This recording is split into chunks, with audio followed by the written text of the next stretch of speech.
আপনারা দেখছেন গ্রামীণ সমাচার। রেড পুঁই শাকের প্রচুর দাম এবং যথেষ্ট চাহিদা। বর্তমানে 18 থেকে 20 টাকা কেজি দরে পাইকারি রেড পুঁই শাক বিক্রি হচ্ছে হলদিবাড়ি বাজার, কাশীবাড়ি স্টেশন বাজার সহ মণ্ডলঘাট স্টেশন বাজারে।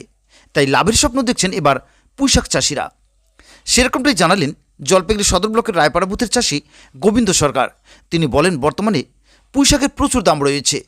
তিনি আরও বলেন দামের পাশাপাশি চাহিদাটাও যথেষ্ট রয়েছে। তাই এবছর পুঁই শাক চাষ করে যথেষ্ট লাভবান হবেন চাষিরা। এই যে পুঁই শাক, কেমন লাভ রয়েছে পুঁই শাকে? পুঁই শাকে ভালোই লাভ আছে। এই বছর ভালো লাভ রয়েছে। হ্যাঁ, ভালো লাভই আছে। 15 টাকা 10 টাকা কেজি বেচলেও ভালোই লাভ।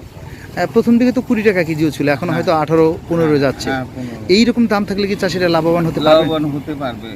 পুঁই শাকে অতটা খরচ নেই। খরচ কম হলেও হ্যাঁ, যা উৎপাদন হয় তাতে লাভবান হতে পারে লাভবান যদি এই হয়। বাজার থাকে আর কি। এই বাজার থাকে। এটা তো 1-2 দিন পর পরই কাটা যায়, তাই হ্যাঁ, না? কাটা যায়। বলছিলাম চাহিদা কোনটার বেশি, লালটার না সাদাটার লালটার একটু বেশি চাহিদা। বেশি চাহিদা? হ্যাঁ, হ্যাঁ, 1 বিঘা পুঁই শাক করলে কিরকম লাভবান হওয়া যায় যদি ভালো দাম থাকে? ভালোই লাভবান হয়। আমি অতটা মানে মানে মোটামুটি চাষিরা খুশি আর কি চাষ করে। খুশি। হ্যাঁ, হ্যাঁ। কি নাম আপনার? গোবিন্দ সরকার।